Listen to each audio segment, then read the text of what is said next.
And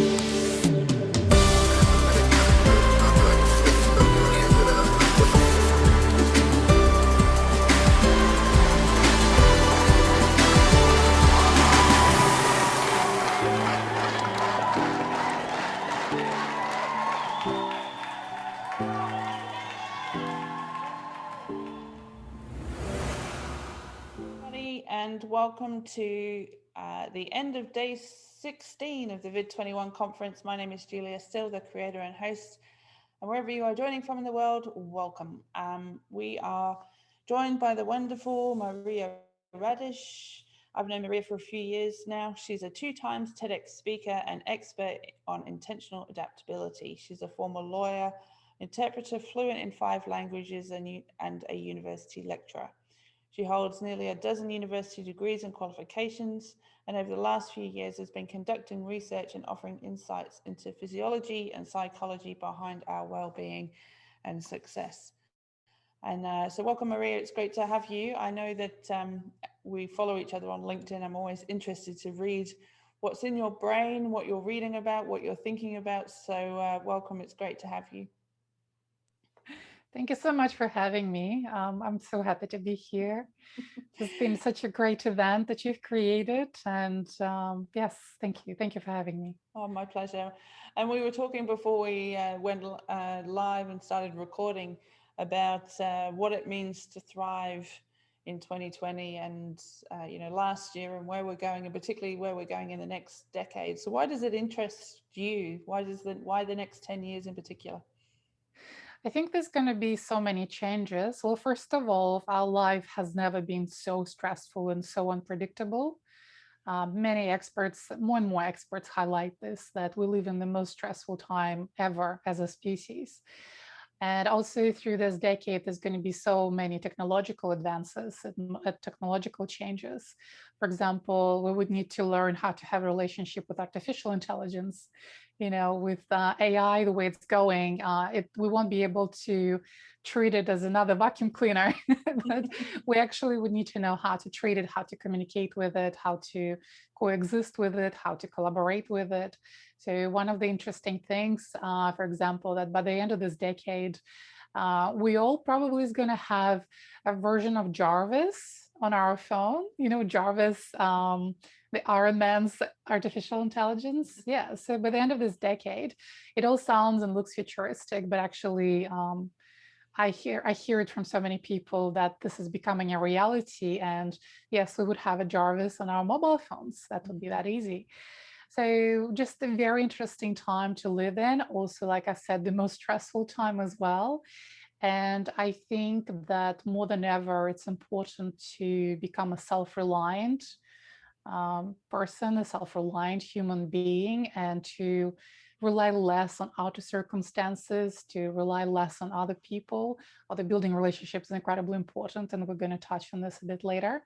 But yes, to rely so much less on what's happening from the outside, and to be able to rely more on ourselves, because we can no longer prepare for what's coming, whatever it is. We just need to become at most adaptable, and it involves a lot of things. It's not just about mindset, and this is what we discussed a bit earlier. I see so many posts popping up on social media, like Instagram, Facebook, even LinkedIn, with that phrase, mindset is everything. And it makes me laugh because it's not true. Mindset is an amazing place to start with. Working on your growth mindset is probably the best place to start with. But just working on mindset, you don't become at most adaptable. You don't become at most resilient. And I just know it from my own examples because I had a burnout a few years ago. And I dedicated my second TEDx talk to that I had a complete burnout. It was so bad. I thought that was it. Honestly, I thought that was it, that I was about to kick the bucket. I had such a bad burnout. And at the time, I already was on my personal development journey for a while. So I was already working on my growth mindset, but I did not know things like importance of sleep, for example. And being a grinder my entire life, I slept maybe like 3-4 hours a night through my 20s, through my 30s. And I just didn't understand how important sleep was. And in particular, if you want to work on your growth mindset, actually, sleep is the second most important thing that you can do. So, first is educating yourself. But if we want to rewire our brain, if we want to upskill ourselves, if we want to change how our brain operates, if we want to strengthen connections between our neurons, actually, this is when it happens during sleep. This is when connections that we don't need get removed and connections that we want to strengthen get strengthened. So lots going on during sleep, and I'm very surprised that experts on growth mindset don't talk about those things. Because yes, if you want to improve that area of your life, if you want to improve that, besides educating yourself and being on the journey, you also need to get proper sleep as well for those things to actually take place and to change in your brain. Mm.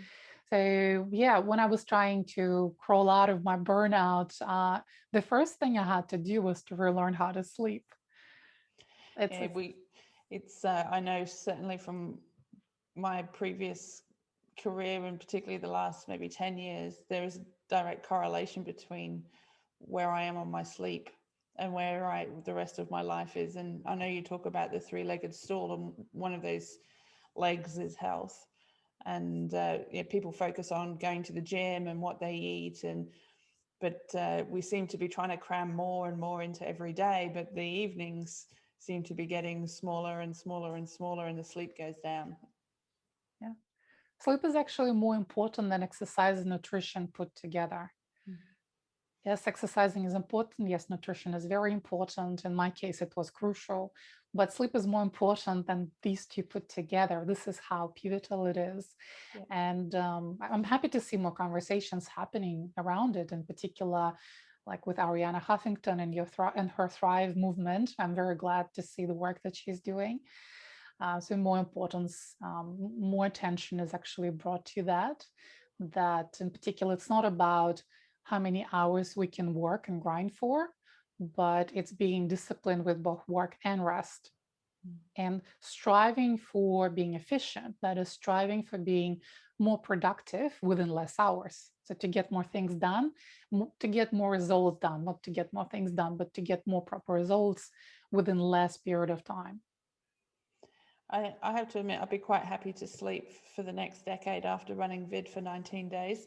I definitely need some sleep, but maybe not for the entire 2020s. I think I would miss out on a lot of good things and a lot of fun. But when you think about particularly sleep, and Sue said, I love this. Sleep is my most important element. I guard it fiercely. What are some of the things that you do to sort of keep that part of your life under control?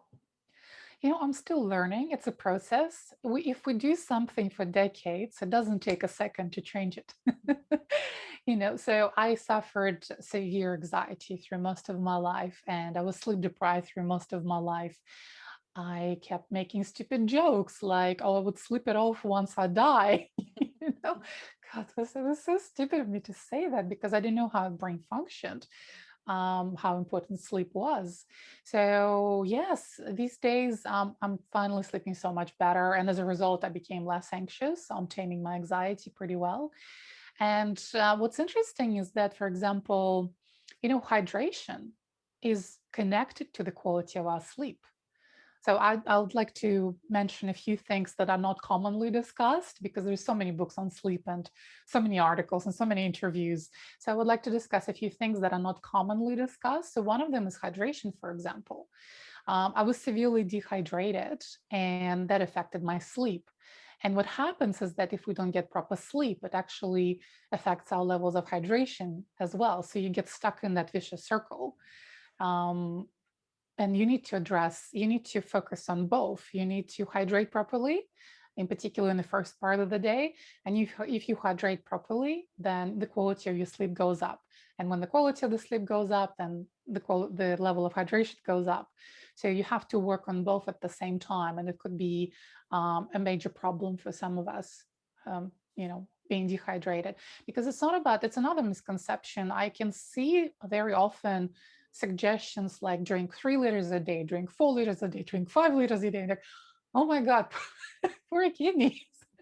you know, it's not about how much water you drink. It's all very, very individual. In fact, if you drink too much, it could be detrimental to your health as well. It's about how much water your cells get, in particular, how well you retain. So in my case, for example, I just lose water very quickly. So something that I needed to work on. But it was the relationship between my dehydration and me lacking proper sleep. So, being hydrated, staying hydrated, in particular, getting enough water and eating watery vegetables like spinach, for example, a fruit like watermelon. So, we actually get better hydration through food, through eating foods rather than just drinking water. So, if we work on improving our levels of hydration, it automatically improves the quality of our sleep. So that's insight number one that I wanted to mention. Another really great thing that I'm doing now is that in the morning when I wake up, one of the very first things is I go outside and I look into the direction of the sunrise. I don't look at the sunlight. I mean, I don't look at the sun directly. I look into the direction of the sunlight. So if the sunlight gets into my eye, and by the way, we can wear glasses, we can wear contact lenses, it's not going to disturb the sun coming into our eye. We cannot do it through the window because if we look at the sunlight through the window, we would have to spend probably 50 times more time standing there to get the same effect. So it's very important to go outside and actually get the natural sunlight. Even if it's cloudy, even if it's rainy, you still get enough, you still get effect from it. And the fact is that our brain, our brain is cooped up in this skull. It doesn't see. So it relies on our senses. And in particular, it relies on light cues coming from the sunlight. So if we catch the morning sunlight, then it tells our brain, okay, this is morning. It's time to, get woken up. It's time to be productive. And within 16 hours, it's going to be time to wind down. So we actually tell our brain what time of the day it is. We help to recognize what time of the day it is because it is quite confusing, with us having lights 24/7. So catching that morning sunlight tells our brain that within 16 hours, you would have to wind down. This is probably the best thing that worked for me in terms of improving my sleep is to catch that morning sunlight. Yeah. Yeah, I know that certainly from the last maybe 4 to 6 weeks, where we've been allowed back outside here in Melbourne, and my husband's leaving the house at 8 o'clock, and we're actually up before the sun starts to come up now, which is most of last year we didn't really have any reason to necessarily see the morning sun because we were just hanging at home for so much of it. It's actually a really nice way to start the day to see the sunrise coming over the backs of the houses and to get some fresh air before the day starts. I've been actually really amazed at how much of a difference it's made. And it only takes 2 to 10 minutes. Like it takes just a few minutes to make a huge impact, to make a huge difference with the quality of our sleep. And you can do other things for those 10 minutes. For example, if it's not raining, I try to stand on the ground to ground myself with bare feet. And I also do some type of a meditation where I start noticing 5 things that I can see and 4 things that I can hear and 3 things that I can smell. So you can do it either whatever way you want to. This is a type of meditation that I choose for myself because for me it's very difficult to sit down and to meditate the way it's commonly perceived. So within those 10 minutes, you can, stand there and sip a cup of tea, for example, getting your hydration. So not just get the sunlight, but you can also pack more things into it in order to take care of yourself. So it could be the 10 most productive minutes of your day that will help you to be hydrated, to sleep better, to feel less anxious, and so on and so forth, and to be more productive. Yeah. Is there anything else on health that you want to talk about before we move on to the second leg of the stool? Yes, absolutely. But I think probably it's good to just to give the overall picture that I believe that in order to thrive in the modern world, we need to look into 2 factors. how much stressors we have in our life, so how much stress we experience thanks to them, and also how resilient we are. So these are two factors that we need to look into and to work on. So we need to keep decreasing the amount of stressors in our life, if possible, to decrease or eliminate whatever we can, and at the same time to increase our resilience. So we need to work on both simultaneously. And when it comes to stressors, there's also a lot of misconceptions about what stress is. And of course, a little bit of stress is good. You know, a little bit of stress actually helps us grow. It helps us to expand, to stretch that bubble of familiarity or comfort zone. You could call it whatever you want. So a little bit of stress helps us grow and stretch that bubble and make that zone of comfort larger and larger and larger. And for example, if we go to gym and we exercise, we damage our muscles by exercising, but when they heal, they become stronger. So a little bit of stress helps us to become stronger and smarter and wiser and healthier and overall, you know, take ourselves to the next level. And it's important because if everything always went according to plan in our life, we would be either weak or very bored. So we would have died off as species a very long time ago. So a little bit of stress is good. The problem appears when there's more stress than we can handle. And as we mentioned in the beginning of this conversation, we've never, ever had such stressful times. In one day, we experience more stress than our ancestors in their lifetime span.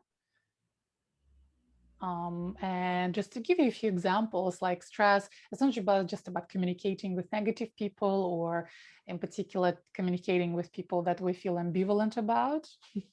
These are actually people that have to go first. Those people who we feel ambivalent about, they're more dangerous than people who bring negativity into our life. So it's not just about who we talk to, what kind of people we talk to and have to deal with. It's not about due dates, you know, to work with our tasks and assignments and so on and so forth. There is a lot of other stresses, in particular, like lack of sunlight, because we on average spend more than 90% of the day we spend inside. Well, it actually should be the other way around. But we cooped up, and it was even before lockdown, honestly. Even before lockdown, this is what we were doing. You know, at home, in a car, in a supermarket, at office, we were constantly inside, not getting enough of sunlight. And per day, we need to get up to 2 hours of sunlight, depending where we are, what age group we are in.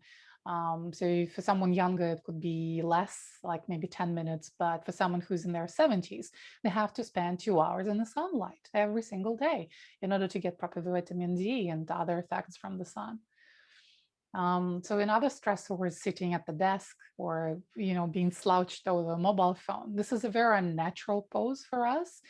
It's been already connected with depression, anxiety, other things.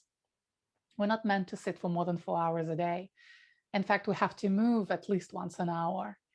So sitting at a desk or slouching with a mobile phone is another stressor that we have. Also, you know, all those Wi-Fi signals, Bluetooth signals. I was connected to something. I was connecting one of my devices, one of my multiple devices, to home Wi-Fi, and I realized that I'm getting more than 20 Wi-Fis coming from my neighbors. And it's an invisible stressor that it's still affecting my body and my brain. You know, so it's invisible, but it's there and it's affecting me and it's stressing me out. Yeah, so there's just so many things, like for example, you know, news and advertisements and social media, they designed to stress us out because this way they would keep our attention for longer. And for instance, even things like YouTube and Netflix, they actually not designed to be helpful. When they offer those suggestions to you what to watch, actually they're not being helpful. What they're trying to do is to keep our attention, to keep us longer on the platform. So the more time we spend choosing stuff, and of course, I'm sure that everyone noticed it already, you know, when we log in into Netflix or YouTube, that we spend time looking for things, what to watch. But the platform is trying to keep us for longer there. It's not being helpful per se, but it's trying to get us addicted to it. So it's another stressor as well. So we need to analyze. So the first factor is how much stressors we allow in our life, and it's very important just to sit down and write a list down. Maybe it's not eating properly, maybe it's not exercising enough, maybe it's having too many people who are negative or ambivalent, and just write them down and see what we can eliminate and what we can decrease, because it's not always possible to say goodbye to certain people. It's easy to part ways with some, but not always easy to paths with some or with others. But it's important to create that list and see what are the stressors in your life and what can you do about it. So maybe everyone can watch less news, everyone can be less on social media, everyone can spend last hour before going to bed going for a walk instead of being on the mobile phone and stressing themselves out on Instagram or Facebook or LinkedIn. So there are so many things that we can do and make a change. And these are small changes, but they entail such drastic shift in our life. This is what we need to understand. So yeah, the first factor is to go through stressors and see what is it you can do about them. But the other factor is to build that chair of resilience, the three-legged stool. I don't know, for some reason I call it a chair, not a stool, but a chair. And yeah, as we talked earlier, that one leg in that three-legged chair of resilience is health.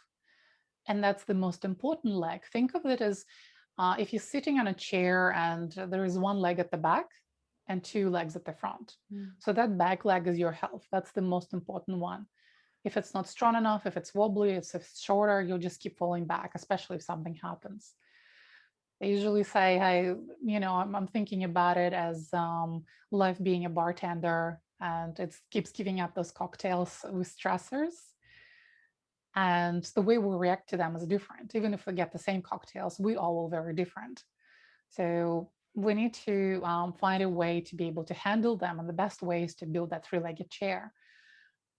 So then we can handle much, much, much more. So yes, health is the most important leg, the leg number one. Mm. What comes after health then? If I've probably got some work to do on that leg myself. My sleep's improved quite a bit now that I've got more routine. But yeah, there's always when as you were running through the stresses, I was like, yeah, there's definitely a few more I can take off the list. More work in progress, like everyone else. But what does the second leg look like? The second leg, the second most important leg, is our relationships, rather the quality of our relationships. It's not about the quantity, it's about the quality of our relationships. There's, by the way, a really great TEDx talk about study that was done for over 70 years, I think for over 75 years, where they followed a group of people. And they came to conclusion that the quality of our relationships was key to our happiness and to our well-being. This is how important that is. It is for many, many, many, many reasons, and it's something that I kept neglecting. I was focusing on the third leg, which is professional fulfillment, professional success, professional skills. This is where I focused fully. This is what I was working on through my 20s and my 30s and through my teen years. I was just working on that leg. No wonder I burnt out a few years ago. And yes, I did not invest properly into relationships either, into relationships with my parents, into relationships with my friends. I just kept grinding and being busy and just focusing on the professional fulfillment skills and success. But this is the third leg, and that's actually the least important one. If we take care of our health, if we take care of our relationships, it's going to be so much easier to grow professionally and to be successful professionally and to take yourselves to the next level professionally, rather than if you're just focusing on that.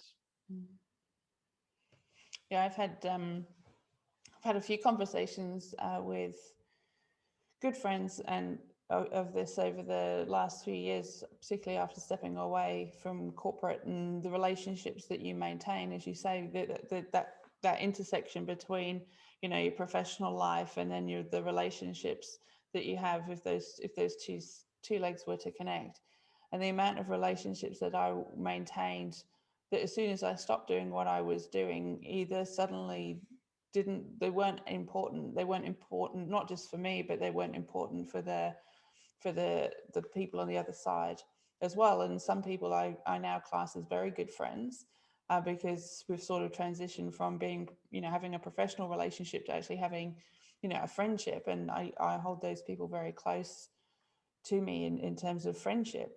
But it was really interesting how much time I was investing in relationships that professionally, probably worked for me professionally, but probably weren't working for me from a relationship point of view, if that makes sense. Do you see Yeah. that?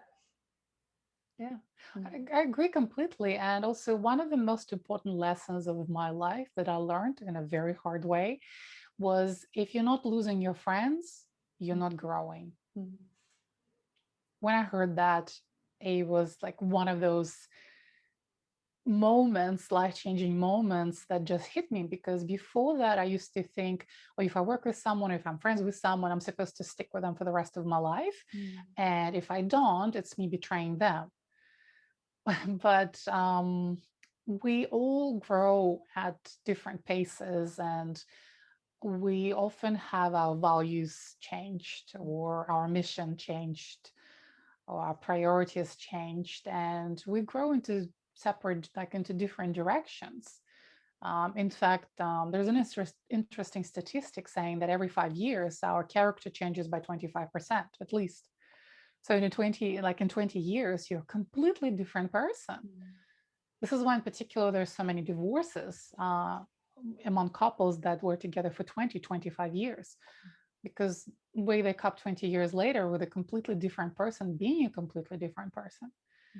So yeah, if you're not losing your friends, you're not growing. It was one of the best lessons of my life. Yeah. And now I think that every year we should actually do audit of our relationships, and keep in mind that at a time we can have no more than 150 proper quality relationships. We're human beings. There's only 24 hours, in a day. So we can build proper relationships with only so many people. And research shows that it could be up to 150.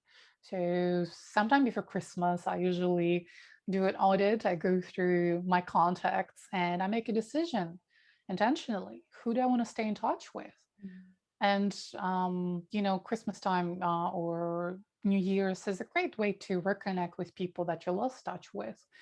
Saying like, oh, through this year we didn't get to communicate enough. I really would like to have more chats or more catch ups within next year, because every relationship demands an effort. You cannot go with the flow, whether it's relationship with a friend, whether it's relationship with a parent or your child, whether it's relationship with your coworker or with your boss or with your employee. Um, every type of relationship requires effort, and it's Mm. another thing that I didn't understand. In particular, I thought that parent-child relationship was supposed to happen, just automatically, and really wish I knew sooner. Yeah. I So found yes, that. just once a year, do that audit. Mm. Yeah. Sorry. No, no, no. I know a few people that do a friend audit every year, and it works wonders for them. I think the other thing, especially with last year, is that the dynamics of relationships have changed quite a bit as well. Like you, my family's overseas, and I know other people on this recording, their families are overseas, and it's like I probably pre-COVID only saw my folks maybe every 2 years, 18 months at the out, maybe 18 months if the planets aligned and there was a reason to be together. But I've noticed now that we're already up to 2.5 years since I've seen, maybe 2 years since I've seen them. So it's probably going to be 2.5, 3 years before I see them again. So that takes more, like I'm having to be a lot more intentional about the time that I catch up with them now. And same with my sister. It's because it you can kind of, when you're together, you get that little sort of injection of togetherness that sort of sustains you for the rest of the time apart. And it's the same with friends around Australia as well. I've got friends in WA. I didn't go to their wedding. Like there's been some big milestone things that we just haven't been around for, physically around for anyway. So it's being a bit more intentional about that as well. And it's also been a good reason to, as you say, maybe not connect with some people. Um, it's a good Yeah. reason not to connect with people as well. But when we part ways with someone, it doesn't mean that we part ways forever. Maybe 5 years later, our values would align again, Mm. or we could collaborate on something together. So when we remove ourselves from someone's life, it doesn't mean that um, that's it. Mm. It could be an opportunity to be together in the future. Mm. But it's very important to be protective. Like you said, it's very important to understand that you need to protect yourself and you need to make sure that whatever it is you're doing, whether by yourself or with other people, that it's investment of your time, that you're not wasting it, but it's an investment of your time and it helps you grow. Mm. Yeah, I think there's definitely something. We're having a few conversations throughout Vid21 about the relationship you have with yourself. So, and that is your health first and foremost, isn't it? And so, I like how these sort of different legs of the stools are all connected, as you say. And how do you think relationships, like you touched on AI and other things right at the beginning, and where do you think the relationships will go as we sort of get more technically connected and disconnected at the same time? I think we need to make a decision about this Mm. and to become intentional. So it's not the time to go with the flow. And it is unfortunate that the way AI is being programmed is not the best way. And I'm really hoping that more and more people would understand that how important it is to have connection with another human being and for it not to be replaced by a particular artificial intelligence. We're actually interesting that while we're playing God with AI, we also need at the same time to learn more about how to be a human being. And it's not just about relationships with other people, but it's also about how we program that AI. I was giving an interview a couple of months ago on that, and I said, look, we keep thinking of ourselves as gods in relation to AI, but actually we should be thinking ourselves as parents. Mm. So one of the most important things is that we need to set a good example for AI to see and to follow. For instance, I forgot the name of the bot that was brought on Twitter as an experiment, and that bot was supposed to learn from human beings how to communicate. And with less than a day, it has become so aggressive and so racist and Mm. kept bullying and giving really really nasty comments on Twitter. It learned from us. Who else was it learning from? It learned for us. So it became so aggressive that they actually had to shut it down. That's one of the examples. And it's also important who programs AI as well. If a programmer is enlightened, empowered human being who is healthy, who understands how brain functions, how a body functions, how important it is to have a relationship with other people, they would program that AI very differently from someone who doesn't have any social skills, lacks confidence, doesn't understand how a human being functions, and so on and so forth. So we need to be looking at AI as us being parents to it. So nature plus nurture, how we program it, and what kind of example we set up for it as well. Yeah, Sue said, I'm really interested in why the people we are ambivalent about are the ones we need to be careful of. Yes, that's because when we feel ambivalent about someone, our brain still keeps deciding, is it a friend or a foe? So we spend a lot of mental energy on identifying, okay, who this person is to us. If we know clearly we like someone or we don't like someone, we don't waste mental energy on that. But if we still making up my mind about that person, just waste so much mental energy, and it is a stress for us as well. And that mental energy could be invested into something else instead of dealing with that person.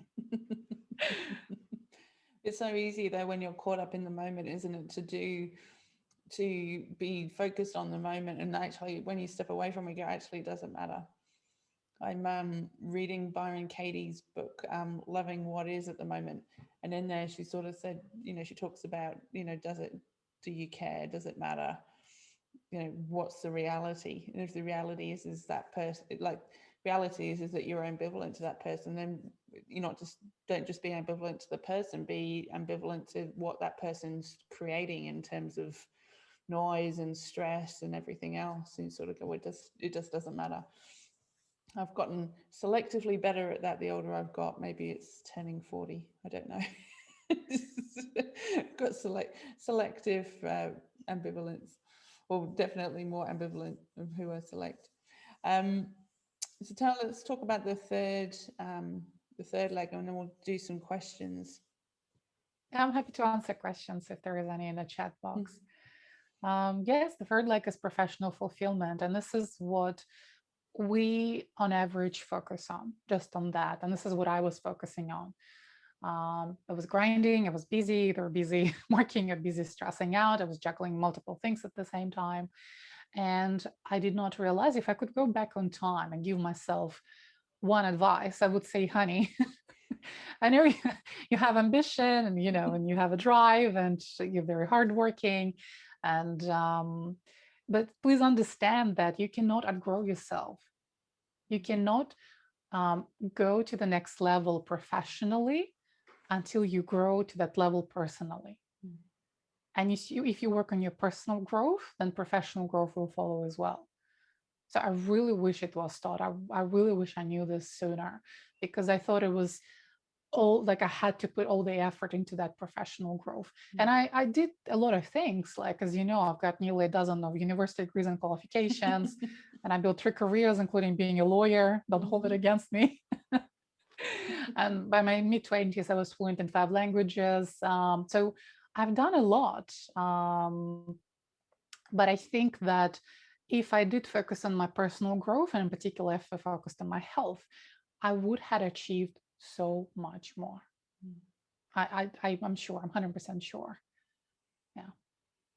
Yeah, I look back and I go, yeah, there's a couple of key moments in my career where if I'd focused on myself more, not in a selfish way, but just, yeah, health and relationships, that the professional piece would have looked after itself as well. But it's interesting, isn't it, that our societal expectation is the opposite. I remember I interviewed a program manager once who was desperate to come and work on my program, and he had just about every certification on the planet, like PMP, PMP, and the works, more pieces of paper than anyone could ever need about project management. And I said, "Oh, tell me a time you've dealt with a difficult stakeholder." And the example he gave me was so small in terms of what you would expect someone to have lived through with all of those things. And it turned out that he'd spent 10 years learning about it, but had spent very little time actually doing it and working on the relationships. And yeah, I really, really felt for him, because he was very valuable in terms of what he knew. It's just he was struggling to get traction because he hadn't invested in the other parts. Yeah. Like, for example, I mentioned that, so by mid-20s, I was fluent in 5 languages. And for me, it was a lot of effort to learn those languages. I kept blaming it onto I kept saying that, oh, I just have a bad memory. This is why it's so difficult. So I had to put so much effort to actually learn those languages. But if I slept properly, now I know that if I slept properly, if I ate properly, because my diet was awful. My diet was either not eating anything or having white bread with salami. Although I'm a great cook, like I'm really good in the kitchen, I just, if I cooked, it was always for someone else. But I never ever cooked for myself. So it was either skipping meals or just having loads of white bread with salami. That was my diet through my 20s in particular, and through most of my through most of my 30s as well. If I addressed in particular those 2 things, I wouldn't have struggled so much. I would have learned those languages a lot faster, and a few other languages that I wanted to learn. So you can never ever grow yourself professionally You have to grow on a personal level first, and then professional growth will take care of itself as well. Yeah, we were talking earlier in the vid though that most people found that their health is the thing that went first. So, and it's weird, isn't it, societally that you know, we talk about work-life balance, but actually it's life-work balance. It should be priority. We should be flipping which one goes first. Absolutely. But what's one of the problems is that there's just so much information these days and a lot of misinformation as well. In particular with all those different types of diets. Like, oh, keto is everything, is answer to everything. Well, for me, keto was the reason why I went into burnout. Because genetically, I'm not supposed to eat too much fat and oils. And I was really severely dehydrated. And when I decreased the amount of carbohydrates in my diet, it got me even more dehydrated. So it was that last nail into my coffin, basically, before my burnout, because I went keto, because it was working for so many of my friends. It was like everyone was saying how great it was. But what's interesting, yes, there's just so much information and misinformation out there. And it's one of the things that I'm researching about, in particular about our microbiome, about our gut bacteria, about our nutrition, how it affects our gut bacteria. How food is information. It's not just fuel, and it's very, very interesting. In particular, last year, quite a few interesting books came out on that. And what's interesting is that, first of all, there is no cookie cut approach diet. We're all very different. We differ genetically. It's different where we live, what access, what vegetables, fruit access we have to. And it also, the most important, we have different gut bacteria as well. So apparently there is over 36,000 types of gut bacteria, and every person has a different mix of it. So it's like, it's unique as fingerprints. And a good friend of ours, Alexandra Edwards. I know we both know Alexandra, but her whole business is helping, look at people's DNA profiles and then matching what they eat and their intake and what they do to genetically how they're built. So I think it's really fascinating. It's definitely a lot more advanced than eat a cracker and a tin of tuna and you'll be fine. It's really elevated. And I think when you think about the future of work, and we've had a lot of conversations about the future of work and where we work in particular for very obvious reasons, do you think that how the three legs of the stool, how do we protect those? And because I can slowly feel like the sea is like the city is like pulling people back in like a magnet, particularly in Melbourne at the moment. Before I answer that, I just wanted to mention that Alessandra was the person who saved my life. When I had my burnout and I thought, it wasn't just hitting the rock bottom, it was actually discovering that the rock bottom had a basement. That's how it felt. I felt burnt, just completely burnt into ashes. So I was very lucky that at the time, Alessandra could take me as a client, and this is how my journey began. So she was the one who said, look, you have to learn how to sleep, in particular if you want to improve your gut bacteria, because those microbiome, they're very sensitive and they react to everything. And in particular, our levels of stress, and in particular, how if we sleep properly as well. So it's not just about how we eat. So it's not about just what we eat, but also how we eat and what else is happening in our life. So one of the most important things I had to do was to start eating slower. If we inhale food, and this is what I was doing, I was inhaling food. Our gut bacteria thinks that food is not important, and it doesn't take everything out of it that it could. But if we sit down, if we eat mindfully, if we focus on the food, if we enjoy it, if we chew it properly, then gut bacteria will get all nutrition out of it that's possible. And speaking, going back to the relationships, by the way, when we eat with people that we like or love, first of all, food tastes better, which is very interesting. But also, our gut bacteria process that food as well much better. So it's one of the reasons why having relationships is so important to us, because actually it impacts our health in that way.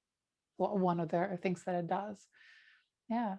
So grateful to Alessandra that she opened the door for me into that. And I just started doing my research and digging deeper and deeper and deeper.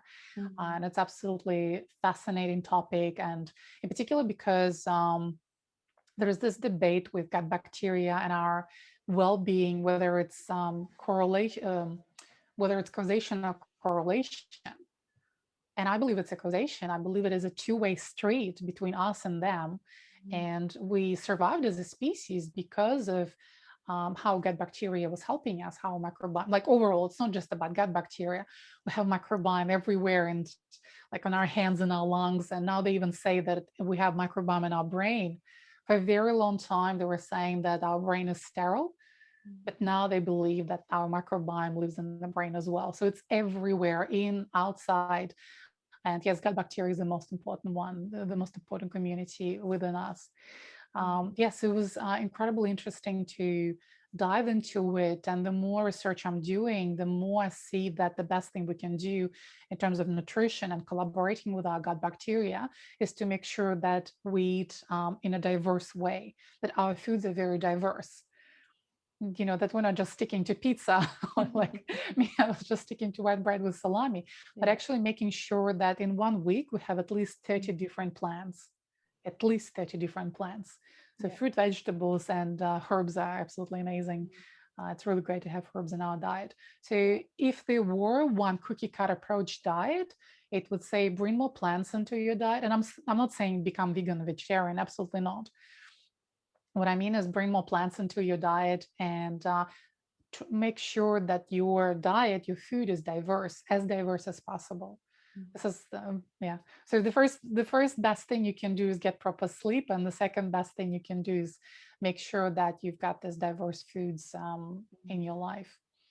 And Nos is saying we're all inviting each other for dinner now. He loves cooking, so do I. And Sue's asking what's on the menu. I'm suddenly started to get quite hungry as well. So yeah, like Sue says she's obsessed with gut health. And I hope you don't mind me sharing that, Sue. But yeah, I think when you realize when something goes wrong, you actually realize how important it is. So I was in hospital for 5 days 3 years ago, 3.5 years ago now, when I was incredibly burnt out. I won't bore you with the entire story, but yeah, ended up on antibiotics that wiped a whole lot of my gut health, and it took me months and months and months, and I still don't think I'm completely right. So I was just saying curries. Yeah, I could eat curry. We're having dinner at Nosh's house. The but yeah, you're right. I think the more, and it keeps you mentally interested as well when your food is diverse, and when it's like I know we talk a lot about meditation and yoga and journaling, and you can leave me at the counter in the kitchen for half an hour chopping vegetables, and that's my happy place. Put a few tunes on. That's my meditation. We've probably got time for one or two more questions. If we can get away from what's for dinner. Let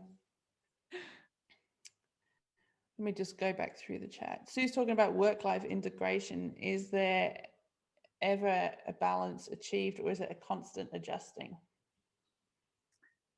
I don't think of it as a balance. I think of it more as a harmony. So achieving that harmony between work and life. And we need to be intentional about it. It is definitely none of the changes that we make our life are done and dusted.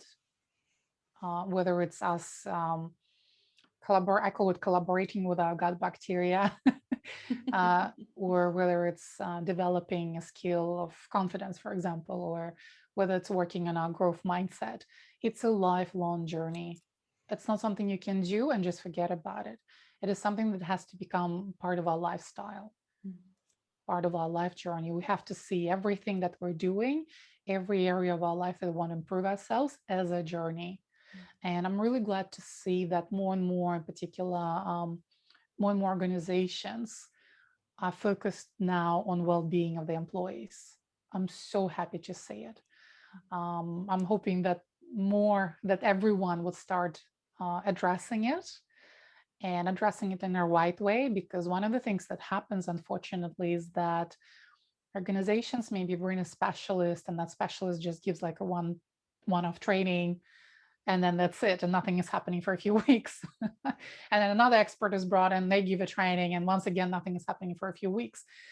We need to understand that for us to experience changes, it usually takes on average at least 2 months, like 60 something days. So one-off lecture, no matter how brilliant it was, isn't going to make much of a difference. There's got to be a system in place in the workplace that helps a person to hold them accountable, to offer support, to keep reminding them that this is what you need to be doing, whatever it is you're working on. So this support should be there for at least 2 months, better yet for 9 months, because on average, this is how long it takes, between 2 months and 9 months, to start experiencing long-term changes, not short-term changes, but long-term changes. So I really wish that more organizations understood that. First of all, yes, how important it is for a person to be healthy and happy. At the end of the day, they're going to make them so much more productive. Honestly, if you want to increase productivity and loyalty of your workers, of your employees, make sure they're happy and healthy, and they're going to work for you, and they're not going to jump the ship, and they're going to be much, much more productive as a result. So it affects your bottom line as well, if you want to think just about that. But at the same time, it also shouldn't be like a tick off, oh, we brought this specialist, like every 3 months or every 2 months, we'll bring an expert to give a talk, and like tick off, tick off. It shouldn't be like that. It should be that support system there that's helping a person to be on that journey, on that personal journey. Yeah, Yeah. I couldn't agree more. I think yeah, with so much more to do, I think the next decade is going to be really interesting. I hope that I can get the three legs of my stool at equal length, because I definitely need to get the hacksaw off and hack some bits off of one side and maybe put them on the other. But particularly as I head towards my half century, because 2030 will be my 50th year on the planet. So it's a good time to be working on these things at particularly that age, but any age as well. So Maria, thank you so much for coming to join us. I'm always fascinated by what you have to say. I love how deep your research is and your insights. And so if you don't follow Maria on LinkedIn already, feel free to find her there. Sue said, great talk. Thank you so much. Nosha said, thanks as well. Some lovely comments in the chat. So thanks so much, Maria. It's wonderful to see you and to sit and have a talk about this. I look forward to being able to see you very soon.